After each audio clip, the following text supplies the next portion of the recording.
Hello, everyone, and thank you so much for joining me today. I am Joel Rivera. I am the director for Reba Spirit Career Academy, and we are located at 233 Mill Street, third floor in Waterbury. There is our contact information, our phone number, and my direct email if you have any questions. This is our 6 month update to everyone, and I would like to invite you all to like us on Facebook, as that is where you're going to find majority of the postings that we'll put regarding our events coming soon and the actual outcomes of some of those events, such as photos and resources that we're providing to the public there. So let's get started.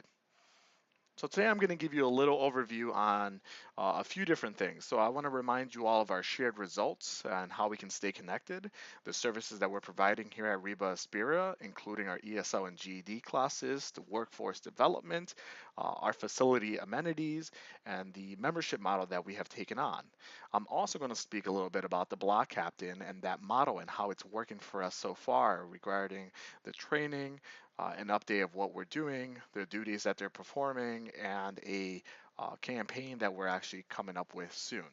And I'm going to wrap things up with our leadership council and the stakeholders and how we're growing those stakeholders and partnerships, as well as focusing on the community engagement piece, which is a huge piece to this initiative, and our year one goals and where we're at. So just a reminder, our shared goal here in the Waterbury Working Cities Challenge is to reduce the unemployment rate from 23% down to 12% within the next 10 years. And we got to do that by getting 150 residents earning a livable wage um, within 10 years. Within the next 3 years for this initiative, the goal is 50. However, that's obviously not our goal. Our goal is actually double that to be able to reach that much quicker. So how are we going to do that? We're going to be doing that by creating a strong resident-driven civic infrastructure where we're bringing in the civic politics and representation right within from the Waterbury area right to the center so that residents have access to it.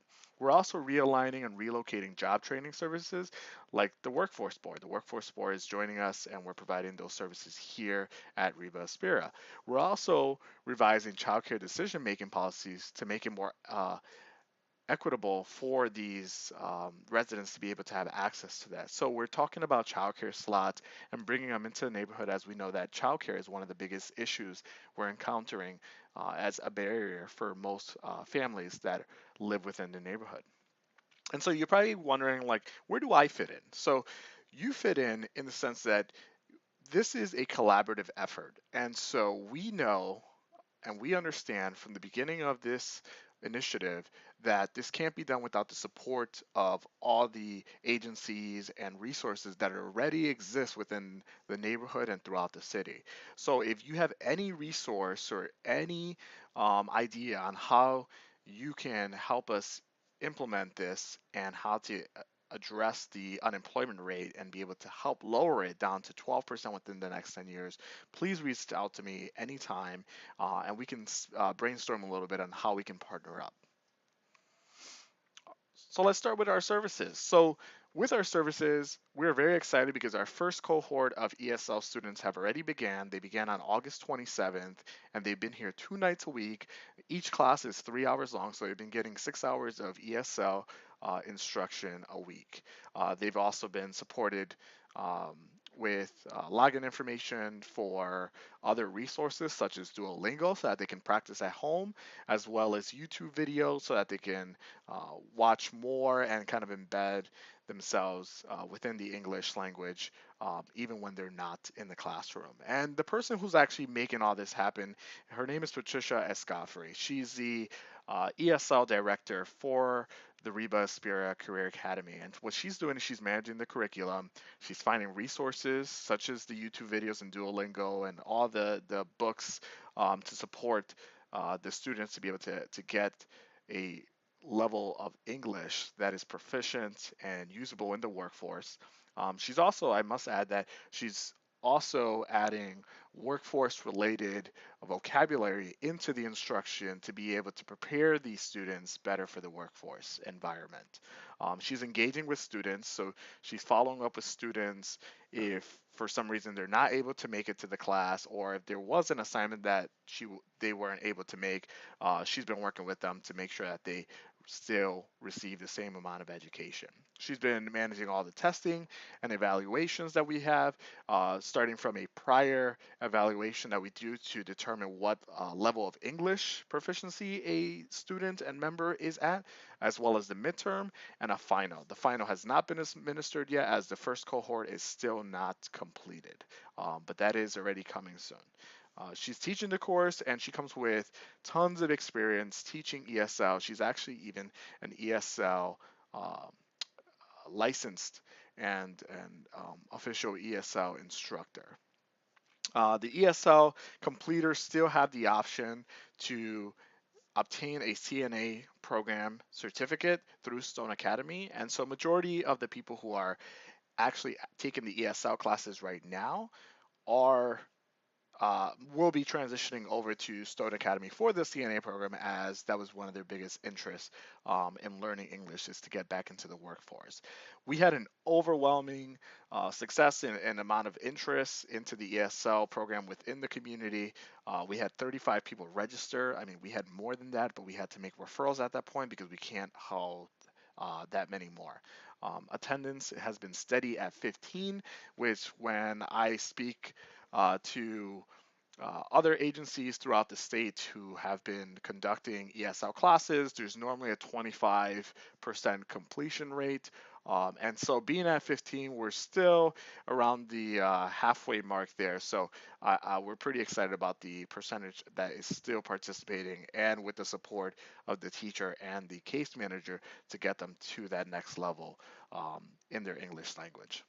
So here's just a few photos of our ESL class actually happening. This is one of our earlier photos where you can see around there were about 25 students in this classroom at the time, and Patricia, as you can see there, is providing a lesson. Very engaging. She's used the classroom in many different ways, including grouping desks together to create groups so that students can help each other, and very unique ways of teaching English, which has been very exciting. Thanks to the Waterbury Adult Education program, we actually will be offering GED math here at the Reba location starting in January 2019. And so we've done everything possible to be able to make the process and the registration process for that as smooth as possible with Waterbury Adult Education, as they have their own systems and processes that they must follow as well. The Workforce Board has a office here in the Reba Aspira location, and our fantastic representative Ray Rosa from Career Resources, which was provided by the Northwest Regional Workforce Investment Board, is here one day a week on Wednesdays to provide the residents access to training and different options that they may have. He's been here about a month and a half, and I will say that we are very excited because in that 1 month and a half, we've been able to filter through 4 individuals who have been qualified, gone through the process, gone through the testing, gone through all the requirements, and are already in an institution taking training. So that's pretty exciting. We have a few facility updates. So thanks to Naugatuck Valley Community College, we have over 27 computers that were donated to us for the residents' use. With that, we've been able to create a computer lab that will offer them access to internet and to the Microsoft Office suites. So that way they can utilize it for resume building, job searching, and any other type of online training programs, such as the food handling certification and QuickBooks certification, as we're speaking with a few small business um, development organizations that would like to offer that at our computer lab. We also have the children's room that has already been set up so that parents can utilize this while they're at Reba Aspira obtaining services. So whether they're sitting down with their case manager, discussing what their plans are, or receiving career coaching, or utilizing the computer lab, the children are more than welcome to utilize the children's room to read a book, play with the toys. Even we have a TV there where they can sit there and watch cartoons or anything they'd like. So um, that's been very exciting. We've received donations for that room, and I'll actually have a photo of that coming soon. Our branding has already been put in place. Um, I'm not sure if anyone has been here since, but coming to our location, you will see many signs around the property to be able to direct you properly to our parking lot and where you have to go and how to find us. The feedback we've been getting has been great, that everyone's been able to find us perfectly fine, and that really resonates with us because we need to make sure that the residents find us easy, and that it becomes a staple within the community where residents can easily direct other residents to us without a problem. So as you can see on the left hand side, top left, and the bottom right hand side, you'll see kind of our branding. And so we have these decals on our walls, and it's very exciting to actually see a concept be come to life when we see our logo and our branding on a location. And so the bottom right also has shown a lot of people that wow, this is not a temporary thing. This is something they're very invested in. They're branded. We want to give this place a home feel that people can come to and feel as a safe place for with questions regarding anything. I mean, we've received questions in regards to immigration, where it's a very sensitive topic for a lot of people. And so we've been able to direct people and refer them to the right services throughout the city and agencies. On the top, you'll see the computer lab, which is holding right now 12 computers, has been hooked up to our network, which again offers our office suites, internet, and soon we're hoping to have online training programs already set in there. So we're hoping to be able to hook up people to the food handler certification. We have someone who wants to conduct a QuickBooks training program here that will happen multiple times, and we're speaking with a few different people to bring in computer classes, as most of these jobs, even um, something such as a manufacturing field, relies a lot on computers and warehouses and different healthcare fields are all transitioning over to digital. So we want to make sure that we're also providing that skill to the residents.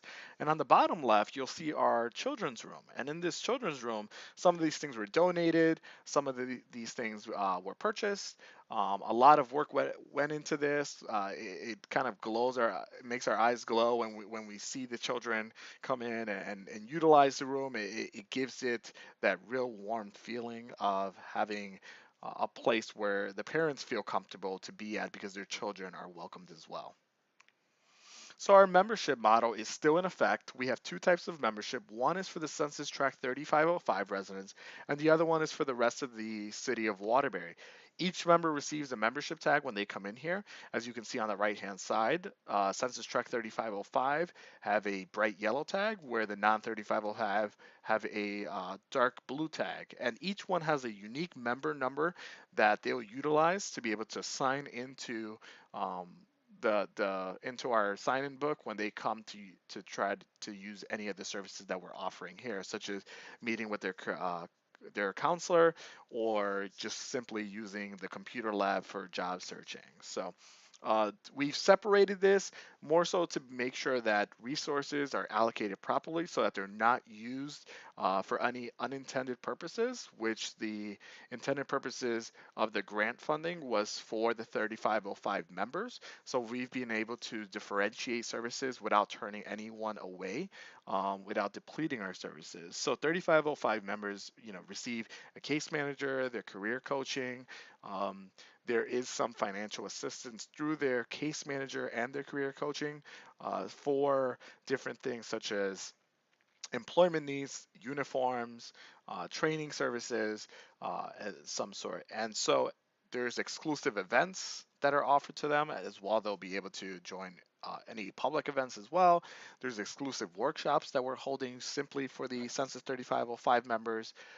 There's exclusive job training opportunities such as We have a few things in mind where we have a partnership to be able to provide it for the 3505 members. We have the workforce representative is here for the Census 3505 member, and they also have access to computer lab. Members who do not live within the 3505 will have case management referral. We're speaking with a few agencies to develop MOUs that are more than willing to provide case management services for someone who is not a 3505 member right here. So we're in talks of that. We have a referral resource center, is what we consider ourselves, so that if someone comes here with a problem and it's something that we do not have a solution for on site and they're not a 3505 member, we're able to refer that residents elsewhere to somewhere where they can get the services. They have access to public events, workshops, the computer lab, and the foundation courses. So the foundation courses we're still offering to everyone as far as the GED and the ESL classes. However, Census 3505 members will hold priority when it comes to registration. So if we have 3505 members registering, they will take priority, and then any spaces left at the end of registration will be provided to non 3505 members. So block captains. Block captains have been a huge component to our initiative, as we feel that this model is really what's going to spread the word and build trust within the Reba community. We know that this is going to be a challenge to recruit block captains, as it involves a lot um, of embedding ourselves within the community to find these resources and find these residents who become a resource and want to take on the leadership role, to be able to perform different activities and represent their neighbors. So we've known that that's going to be a challenge, and we're working hard on that. We're performing community leadership trainings. Brenda Lee Scotto, who is an alderwoman here, has been providing that instruction.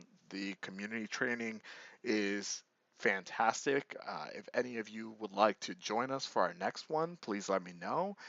It's great information and really allows everyone to get the necessary skills that they need for it. Let's see. We're still recruiting members within the Census Tract 3505 area. The ability, they have to have the ability to join meetings, passion for bettering the community.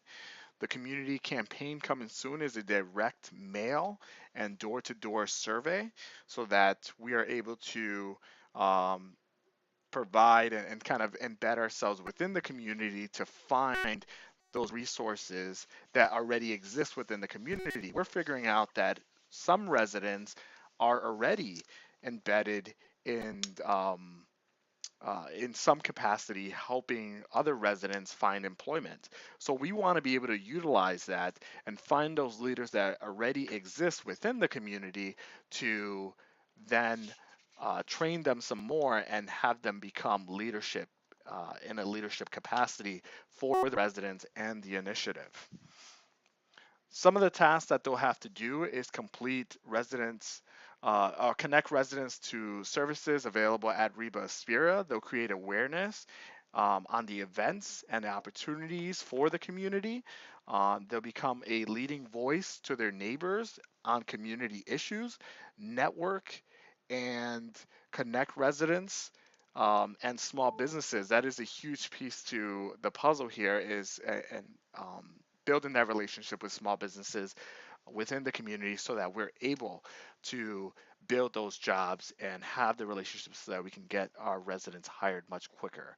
We currently have two hardworking block captains, Reynaldo Alvarado and Isabel Antonucci. And so finally, our leadership council. So our stakeholders are obviously the Federal Reserve Bank of Boston, which, manages the Connecticut Working Cities Challenge, Hispanic Coalition of Greater Waterbury, which is our hosting agency, Neighborhood Housing Services of Waterbury, which is our co-host agency, and a ton more fantastic stakeholders that we've been working with and are very involved in decision making and different capacities to be able to uh, shape this initiative to the way it should be. We've added some stakeholders, which include the City of Waterbury's mayor's office, St. Mary's Hospital, and the two block captains. We're hoping there's a lot more partners that are involved. For the sake of time, I don't have, I don't have the entire list to be able to read them off to you. But I want to thank all the partners who have been involved and have had an interest on the Working Cities Challenge. And so our leadership council meets once a month to discuss, decide, and organize ways to implement this initiative in the most effective ways. And so we're working towards a majority resident council, so that way majority of the votes and majority of the opinions, as we want this to be resident driven, is from the residents themselves. Community engagement is our focus within the next 6 months. And as far as year one goals, we have reached about 90% of our goals are already in progress to some capacity, and um, and most of them have already been completed. So that's always exciting. So as far as community engagement, when we talk about the leadership council, we've had different events that we have held for community engagement, which involve the Reba Espira Career Academy grand opening, which we had 35 attendees. We had a small business information gathering, which was we had 65 attendees for that. It was a very well attended event, a lot of interest. In fact, we received feedback that the neighborhood would like to see more, where we provided information on how to start a business or how to grow your business. Reba Spira's first annual trunk or treat, we had 150 children attend. Now that we partnered up with Washington School, which is right down the street from Reba Spira, to and pass along our flyer to them, to invite all the children from within the neighborhood. We also had the block captains handing out information. We had signs around the neighborhood, and it was a very well attended event. And I actually have some photos of that coming soon. We've had several community leadership trainings. We've had 25 attendees so far. And December 12th, we're going to have our first Zumba class. Um, at 6 p.m. There is registration required, so if you know anyone who wants to join us, have them give us a call and we'll add them to the registration list. Facebook engagements has been a huge tool that we've been using. We so far, as of November 14th, we've had 116 likes and we've reached over 10,500 people on what Reba Espira is doing and what's actually happening within the neighborhood. 85% of the engagement we've had from above have learned about these community engagement events through social media. It's very interesting how the information spreads a lot quicker right through social media. We're planning on doing a few different things, like having live video meetings so that residents can chime in to our meetings to provide their feedback, and we'll have someone kind of manage it on a computer. We want to have live events so that there's contests, there are tours of the facility, there's interviews where we're able to record live and post it there. And we also want to utilize this as a space to be able to take on surveys from what the residents are actually thinking. So here's just a few photos from our small business development event that we had, which we had over 65 attendees, and Senator Joan Hartley, as well as State Representative Geraldo Reyes, also attended that, and brought some of the resources that they have at their disposal on a political level to the residents, and we were able to exchange information and provide the community with a lot more. So here's just a few more photos of it. As you can see, the room was very well attended. There was an overflow onto the other side. And in fact, these photos are kind of in the beginning of the event. And so we had a lot more people after that. But if you see here, there were cases where residents were actually speaking directly with the presenters and getting access to that information right on spot. And so we received such great feedback from that they want to have it again. So we're working on scheduling another one. We had our first annual trunk or treat where we had 150 kids. I mean, people with their cards got very creative, did this for the kids, volunteered, agencies throughout. We were able to receive sponsorships from businesses right here in Waterbury. As you can see on our bottom left banner, we were able to receive free roller skating tickets to Roller Magic right up the street from where we are. We received passes to the movie theaters. Our banner was donated by Minuteman Press from downtown, and so candy was donated, and uh, it was a very good event. We were able to capture a lot of residents' information to be able to solicit to them and let them know about the resources that we have available. We also provided everyone with an overview of what Reba Spira has at the time of the event so that they were able to take it home. So just to summarize everything up, our ESL classes have already been cohort 1 is almost completed. They're actually done on December 5th. Cohort 2 will begin January 7th. GED classes will begin January 8th. Workforce representatives are available here on Wednesdays. For the REBA residents, computer lab and children's room is set up and running, so parents can feel free to bring their children here. The membership model is here. Memberships are free, so no matter what membership you are, the membership is free, and they're able to just come in, simply fill out a one-page form, and they'll receive their membership to be able to utilize the services. Our block captains are a huge piece. We're working on a campaign to be able to get more block captains recruited. So we're working on finding the resources within the community to get that. We're expanding our leadership council. Every meeting, we try to assess who should be at this table and at what capacity. And so we're slowly expanding that table little by little. Our community engagement continues to be one of the biggest things that our focus is on and will be our focus within the next 6 months. We're continuing to build strategies to reach more of the residents within the 3505 area. We have Bill Trainer, who is a community engagement specialist, who will be consulting us on devising a plan of action. He was introduced to us by the Federal Reserve Bank of Boston, and he was absolutely fantastic. So he will be consulting with us and spending some time with us to devise a better plan. But most importantly, and I can't stress this enough, where do you fit in? Continue to support us with any resources, participation, or opportunities that you may have to help the residents of the Census 3505 area.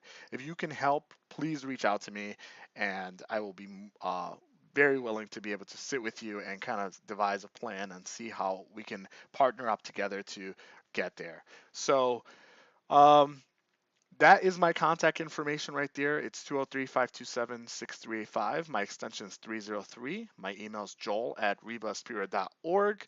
Our address is listed here if you'd ever want to stop in.